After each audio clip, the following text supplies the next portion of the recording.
Good morning, good morning, good morning! Welcome sa atong programa, ang hatuo sang IPPO. Ang kape, kag balita! Kakain naman kami ang inyong mga mahambong Ilonggo Caps Police Senior Master Sergeant Francisco Lidero Jr. Kag si Police Lieutenant Maria Peonitin. Ari kita sa adlaw nga Biyernes, thank God it's Friday, Mayo 28, 2021. Amo ni pagkadalon sa inyo ang mga programa kag accomplishments ng inyong mga Ilonggo Caps. Yes, it's a good day because it's a National Flag Days.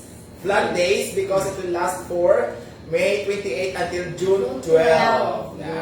This is based on the proclamation number 374. Nga tanan kita mga Filipinos are being encouraged na mag-display sa national flags naton sa mga offices, sa mga agencies, sa mga instrumentalities, even sa mga private homes naton or sa ating mga business establishments. Yes, so ang naman kayo nananawag na ko sa balay, ambal ko sa bata ko, ubra na kamo da anak flag kapulit ni mami, dapat may flag na sa house ka naka-display. Yes, that's sign of our love for our country, no? Kaga mapingping good news man sa atong mga tumalanaw dahil sa Kape kag Balita because especially ng mga handom ng mga pulis. Ang Republic Act 11549 yung sign na sa ating mga pinalagang presidente Rodrigo Roa Duterte. Ano ba lain yung lali? Ini siya ang nag-amend sa minimum height requirement para sa tanan nga magsulod sa uniform service, hindi lamang sa Philippine National Police. Haraman ng BFP, Bucor. BGMP. Sa Bucor na itong BFP. BFP. Yes. Kaga, ano ba ang amendments sa atong height requirements? So, aton nga kauna, 5'4" ang minimum sa mga lalaki, subong 5'2" okay na. Kaya of course, mga babae natin ng pipi kauna, 5'2" ang minimum, 5'2", subong 5 5 feet flat, okay na. But sa ato tumalanaw, even may alat na minimum requirements, ato nga lagi naghahatag man Japon sa considerations sa mga members sa indigenous peoples. Height waiver. Height waiver na So, ini siya nga lagi ang title sini, ang PNP, BFP, BGMP, and Bucor Height Equality Act. Yes, actually, may arap pagin mga tingting ng mga circumstances kung saan diin ang aplikante sa mga uniform service, pwede matagaan sa natawag na height waiver. Isa dire ang mga highly technical na mga skills na may arap ka. So, pwede niya i-waive sa organization or sa agency ang height requirement to welcome any mga under height but highly technically equipped. Kaya of course, ang ating update sa COVID, no, kahapon nagpagawa ng pingping ang Department of Health Region 6 sa ilang bulletin kag may ara kahapon, just imagine kahapon 628 new cases ang dire sa province sa bilog nga region size. Ini naglapotanan sa 44,964 kama cases na dire sa Western Visayas, umpisa na naglapot dire ang COVID-19 mga pimpin. That's why kagabi, umpisa kagabi, may pagawa ang executive order ang aton nga governor. Executive Order number 174 placing all the province of Iloilo sa liquor ban. Ano po siya sila? From kagabi, kanina kagahon, 12.01 nag-umpisa ng liquor ban. Ang bosingon, bawal ang mag-inom sa mga private and even sa public and even sa mga private places, no? Bisa sa supan mo bawal. So, amo na gani ang panawagan kanina sa ating nga Police Provincial Director, si Police Colonel Gilbert T. Guerrero, kabay lang kita ng mga Ilonggo, kita, sinini lang ang Ilonggo, bilog na dali nga sa province of Iloilo, nga kabay magsunod kita, sinilipot lang nga pa nga nag-adlaw, bawal mag-inom. Baka ng baligya. Magtunghol. Sa una kasi, sa publiko, pero subong sa private na. So, amo ni gina-aware na mo na, please don't forget to share our life. Kaya nga, pag-isap na nini nga remind sa inyo, kay hindi na ka mo post po sa social media, ha? Yes. Kaya inom-inom ka mo. Ang hindi mag-inom, bawal niya. Ang isa di ka nasyonal nga ang atong gobyerno or atong Governor Arthur Litiso Jr. nag-issue sa sining executive order because nga nakitaan sa pagtuon nga kadamaan sa sining paglatong-latong sa COVID-19 resulta sa patipon-tipon sa mga pumuluyo tungod sa tagay-tagay, tungod sa inom. So yun ang ginahambal na bisan sulo sa inyo mga private premises, magainom ka mo, basta grupo ka mo, pwede ka mo dakpon sa kapulisan. Yes, pwede. Pwede lang siguro nga nagainom ka, nagaisahan ka. Pero kung nakitaan, sa inyong pagbalay na damo ka mo tira nga nagatumpok ka nagainom discuss sa sa inyong panimanay kung hindi ka mo pag-dakpon sa aton nga mga kapulisan for violation sa Senate Executive Order. 174. So, naklaro ha? Public at private, bawal gid tinatananan. And before kami magdala sa ilang balita, muna ka po i-remind dali sa atong mga kapulisan especially, and of course, sa dagaan ng mga magpulis, no, ang bagong na schedule sa napulong examinations sa mga opisyal, no, sa pulis. Ang PSC naton, ang schedule din by doon na sa September 12, kag ang atong PNP entrance sa mga newly grad, kag sa may gusto pa mag-asol sa pulis, regardless of your courses, basta 4-year course, pwede ka mo kakuha sa entrance exam sa July 31 ang first, and then the second will be on October 23. So, bisitahin nyo lang ang website sa Napolcom para sa dugang ng mga information regarding sa sinang examinations. Sa ating mga tropa mampingping, wala na gusto mapapromote pero wala pa sa eligibility, may ara man nga promotional examinations on August 1 and October 24. So again, visit the Napolcom website for additional information sa sining mga announcement. Yeah, so bago kami mag-start, gina-greet ka na naman happy morning kag sa pamati paglantag na Tatay Joto Tanis ang taglang motor. Of course, ang Chubos Boys. Yes, so happy birthday bang gali kay kumari ko Aileen Ligada. Kag si King Queen Iscora, hi ma'am, good morning. Kag si Joris J, syempre ang atong top fan nila, good morning, good morning. And syempre ang atong second IPNFC, happy viewing nila. I-please, i-share nyo ang atong yung video. Kag actually, mamadama ka sa atong mga police stations ang on board sa atong nga programa, no? By the way, change kami sa schedule as much as possible. We want to do it early because nadamuon sa trabaho dito sa headquarters, kinala natin nga medyo kasi-kasigon ang ating programa kaya we will make it earlier para everyone can make tutok diri sa Kapikag Balita. Yes. Kakaroon na rin ng mga natipon ng balita sa inyong mga patroller. So unahan ni Santa Barbara MPS, may ari ni sila nadakpan niya isa kong person sa persona ni Valerie Aguhayon. Babae ini lalaki. Ini ang iyang kaso is attempted homicide. No, may-ari ni siya nga 36,000 nga bail recommended. Nagpagasundan ni Dingley MPS, isa pagig ka wanted person sa persona ni Teodorico Suerte Ipinado, 65 anyos ang edad sa sala nga estafa. Pagtiari ni siya ni si 8,000 nga bail recommended. Of course, sa Construction MPS naman, sa papangunan ni Police Major Ronnie Brillo, nadakpan naman ng 4 ka mga persona sa pag-violate naman sa ating anti-fishing law, no? Sa ating Maritime Laws, Republic Act 8551, then sila nadakpan nga nagapangisda illegal sa kalauran sa Concepcion MPS. Yeah, so pagkasundan din ni Kabatuan MPS, may nadakpan pagid liwat isa ko one person ini si Henrich Bais 99 anyos naman ni saya sa sala of violation of RA 9262. So congratulations nila sa personal sang kabuhatan MPS sa pagpangunan ni Police Captain Miles Deron, Sir Gugujan.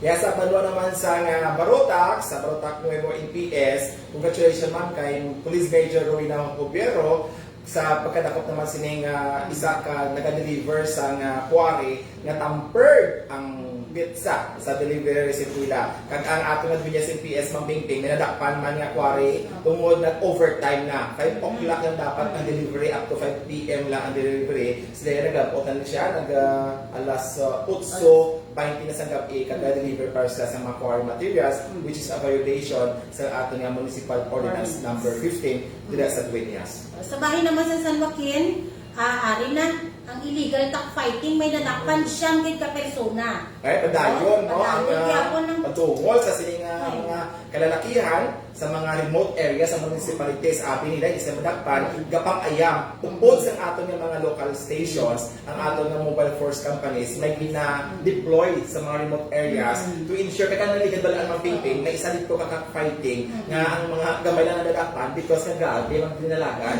Gabi na lumba. Subong, ginasigurado sa atong kapulisan nga na-enclose ang mga exits sa sining mga nahiwatan nila sa bulang para mapanapat ining mga kalalakihan nga padayon sa pag-violate sa mandok nga bawal anay ang mag-gather, especially inay maghiwat sa pabulang. Ay, ulang kwantahan mo lang anay. Yes. Dahil ipot tumalang Gani, ay naku. Sige, sa San Rafael MPS naman, isa ka wanted person pagit ang madakpan sa persona ni Rolando de la Cruz Sr. I-apelasyon 62 anos ang edad, frustrated homicide naman niya ang iyang asala kag may 200,000 siya nga bail recommended. And we are very happy nga apat ka mga persona kahapon ng Tingping ang na turn over sa ilang mga firearms kag mga explosive, no? May ara kita sa Pavia, isa ang nag-turn over na sa unserviceable na actually kuba na, pero considering hindi siya isa ka hinganipan nga wala sa permit, ang Caliber 38 so turn over sa ating municipal police station dira sa Pavia. Another one, ang isa sa Sara naman, ining explosive lagi turn over man, grenade, rifle grenade din siya. Kag dira sa Pasig City, isa naman kahumig na shotgun lagi turn over sa kapulisan. Kag sa Dueñas, isa man ka calibre 38 agin deliver sa iya tungod ini siya palte kag wala sa nagakaigong nga pabilis. Very good. Kag sa Tigbawan ng PS naman, isa ka bench warrant. Ang patigayon naman, kabadakpan ining si Maria Lilani Mordiua. Yes, in English warrant is usually being issued by the court sa pag-violate sa court sa rules sa court, no? Sa like for example, na dapat mag-appear, wala sila appear, then the court should issue a bench warrant para arestuon sila. Kaya sinulyan ni siya kaya kaso si BP 22 ning bouncing check. Bouncing check. Okay, so pagkasundan din sa Leon ng PS kahapon, anong ka-member ang nag-surrender, sinigiyak ang milisya ng bayan, ila armas, at syempre ang ilaman nga pagbalik loob sa aton nga gobyerno. This is a good development, Bumping Day, because in the past few days, madamo na sa mga milisya ng bayan ang nagabalik or nag-surrender not only sa ilang firearms, sa ilang kaugalingon. Bina-welcome na nila ang proposal ng gobyerno na mag-join forces para sa lasting peace and development sa ilang respective areas. Kaya we are thankful sa ating mga kapdanan sa both sa militar at sa pulis na nagapatigayo sa natawag ng community support program sa sining mga kabarangayan na nagresulta ngayon naklaruan ining mga membro sa milisya ng bayan kaya na-encourage ba sila na magbalik loob sa atong nga gobyerno. So once again, congratulations sa Leon MPS with a partnership syempre sa atong nga 61st ID Philippine Army. Yes. Pagkasundan ni Away MPS, isa naman ka 9165 pag-violate sa 9165 sa persona ni Nixon Baternanan. Yes. 9165 is a violation sa sa Comprehensive Drugs Law of 2002. Yeah. Congratulations kay Police Lieutenant Danilo Nuka kag sa iya dira nga mga personnel kag syempre ni siya ano ni siya sa joint operation ni siya sa PIU IPPO. Yes, congratulations man sa aton nga mga drug enforcement unit na ginapunahan man ni Police Lieutenant Colonel Robinson Moyo. Yes, kaya siyempre sundan pag yun nga nagpatigayo man sila sa ilang operation sining illegal fishing, may nadakpan naman na sila 4 ka persona. Yes, sining illegal fishing activity nila. So congratulations, good job kid Ahoy MPS. Very good, no? Kaga, by the way, kali nakasubo natin nga isa natin ka kaupod nga pulis dira sa Panuasa nga Pasig City. Nag-duty siya mapimping kaga nakapacheck sa malain, ma-check up pero do medyo severe ang iyang napacheckan ini. Get well soon sa aton kaupdanan dira sa Pasig City nga si Police Staff Sergeant Joy Palomar nga subong gina-refer sa isa ka dako nga hospital dira sa city sa Iloilo. Kaya manikay do kasubok pagit kay dugang may isa naman ka persona nga nag-suicide. Sa Kalinog MPS, Kalinog naman, 20 anyos pa naman, no? Bata pa. May nagligan ng pingping, may nabasahan ako sa isa ka Facebook page nga damo ang nasos sa kabataan nga they are so bored with this lockdown, with this MECQ and all that, no? Sa atong mga kabataan, there are other ways to make your life, to make yourself busy. It is time of pandemic. Ako sa i-declare ang ating mga local government units sa ginatawag na quarantine, no? Hindi nyo pagtasungin ka mo kagwa, you are bored. There are many things to be done inside your homes. Ang balagaling ang tumabal galing kay sa atong provincial director, ano gani sir, cleanliness is next to godliness. Manindo ka mo sa inyo balay, Bulugar din Ano? man kamo da manano. I-repack nyo ang mga tanong sa inyong ginikanan, gusto magdamo pagit, kag i-display nyo na sa Facebook ninyo, kag i-flex nyo ang inyong mga tanong. Dira, who knows, somebody is interested, kag pwede nyo na makwartahan. Kasi imagine, nagamit mo sa cellphone, ipaludan ka mo sa inyong ginikanan, ba't kung may magbakal sa inyong mga tanong dira, of course, dubulig income sa nanay at sa tatay. Nakasubo, kinalagin natin sa additional income because of this pandemic. No? So, don't make a reason ining ating pandemya, ining mga community quarantine, hindi ka makagawa ka to sa malls nga maboard ka mo. There are many ways to make yourself busy and productive. Yes, sa ato natin mga kabataan na back to basic kita. Kasi nga advice ko bala sa bata ko, from pagbugtaw mo sa aga, abi, from 8 abi no, or 7 ka nagbugtaw, up to alas 5 abi, obrahan mo ang activity mo kung ano yung obrahan mo da. Ma-schedule? Oh, schedule of activity. Believe me guys, believe us. Manami, kita nga may na-accomplish ka, ay natapos ko ni, ay mo giligin obra ko. Para kung ina mga obrahon na gusto mo pa obrahon, ma-insert mo da. Yes. So, hambal to gani, kung pwede mo na yung obrahon, it's a habit na. You will have a sense of accomplishment every day. And siya, hindi ka kinanasan somebody nga maghambas mo, wow, kapag-self-isa sa imo.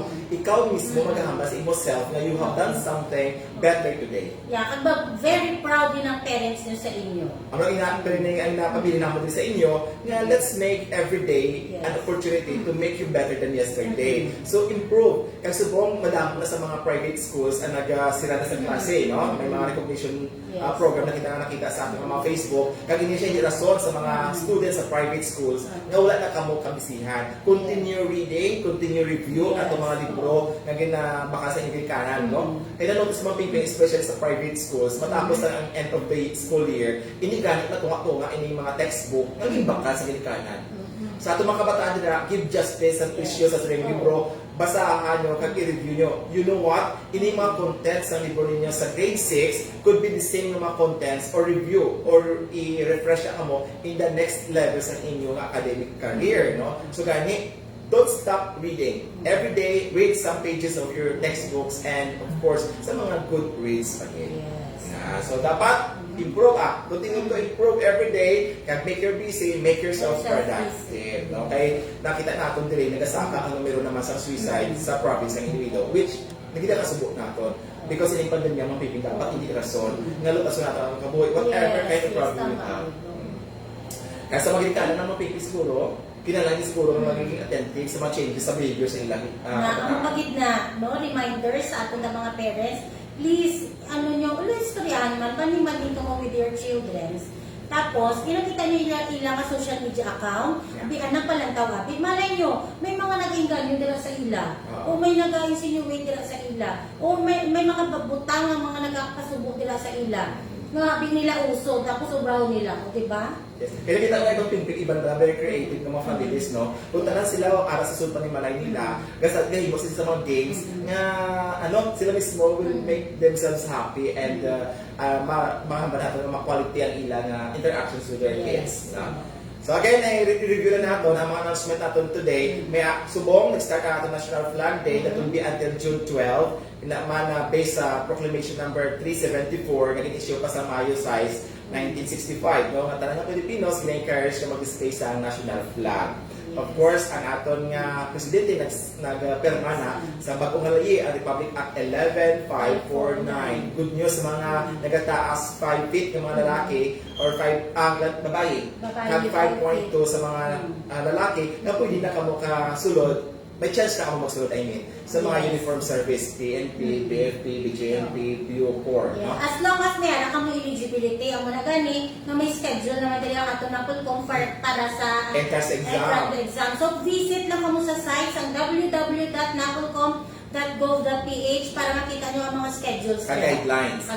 July 31 ang first nga entrance exam, kag October 23 naman ang second exam. Sa PNP promotional exam, sa mga tropa natong dira, ang nagawala sa inyong promotion, pero wala ka mo eligibility, this is your chance. No? August 1 will be the first wave sa examination, and the second wave will be on October 24. And of course, padayon ang mga pag-remind sa inyo to stay at home kung wala kamo sa mga important na mga transaction sa city because of the COVID updates naton sa mga DOH kami ara kahapon 628 ka new cases, positive cases. Ang kano kadali ng pipig 60.79% sa aton mga cases kani asymptomatic. So ano sila ang implications? Asymptomatic, way ka mo kabalo sa mga deal ninyo nga tao dira sa inyong tupad balay, base niya sila mga carrier sa COVID nga virus, kag wala ka mo naga face mask, wala ka mo naga observe sa social distance, kag naga-inom-inom pa ka mo dira, base ka mo malatnan sa COVID nga virus. Yeah, that's why ang aton nga provincial governor kagabi Yes, ang issue. 1201 ang issue sa executive order imposing sa liquor ban Sa bilog na probinsya sa bilog na province of sa Iloilo. Bawal ang mag-inom bisan sa public at sa private places, bawal ang magbaligya, bawal ang mag-deliver, bawal ang magtanyag sa mga illegal sa mga makahulubog na ilinon. Balik ana kita sa basic gatas. Yes. Ha? Basa, lukewarm na water, Lukewarm basic. Okay, kape, because coffee is life. Ang mga nanay subo sa in effect pa ang liquor ban. Kapila mo lang almost 3 days pa lang. But these 3 days, kung ato yung observahan sa maayo mga campaign, this would have a very big impact, positive impact sa kampanya sa gobyerno to stop the spread of COVID-19. Yes. So sa aton nga mga amo na itong mga balita naton, but we'd like to acknowledge also ang mga padayon nga nagasuporta sa aton nga programa mga Pinpin. So sa liwat ini si Kingpin Discora, good morning, good morning. Kay Juris Jade, ang atong second IPNFC.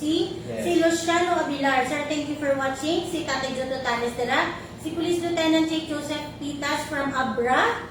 Of course, sa aton mga amigo dira sa Iloilo City Police Station 3, kag ang mga taga Campo Delgado nga padayon sa pagtuto kag ginabantayan din mga Pinpin ining kape kag balita because this is the new big hit sa Police Regional Office 6. Yes. So, syempre ang atong PIDMU family diri sa IPPO sa pag-sponsor sa ining aton kape, no? Yes. Sa ating mga technical staff, of course, kay Police Corporal Erwin, kay Police, kay Patrolwoman Haujan, of course, kay Police Corporal Sheila Amar, kay Inyo Pitutanes, of course, ang ating very mapisan, nga kaupdanan dira sa Public Information Office, si Police Staff Sergeant Geraldine Magbanga. Thank you so much for helping us, no, to always prepare for this program every morning. At syempre sa aton nga HRTV family, kag ang aton nga Parmo family diri sa IPPO. So, amo yan, ito ang mga balita ng impormasyon nga amon natipon para sa subong nga aga. So, dali pa ito sa inyong padayon na suporte diri sa programa sa inyong Elongboka. Salamat ng pag-ukod at sa pagtagsakdan sa sining new big hit sa Police Regional Office 6, ang hotdo sa IPPO. Ang kape kag balita. Sa liwat kami ang inyong mga maamong Ilonggo Cops, Police Senior Master Sergeant Francis Colidor Jr. Kag si Police Lieutenant Maria K. Omitel. Until tomorrow!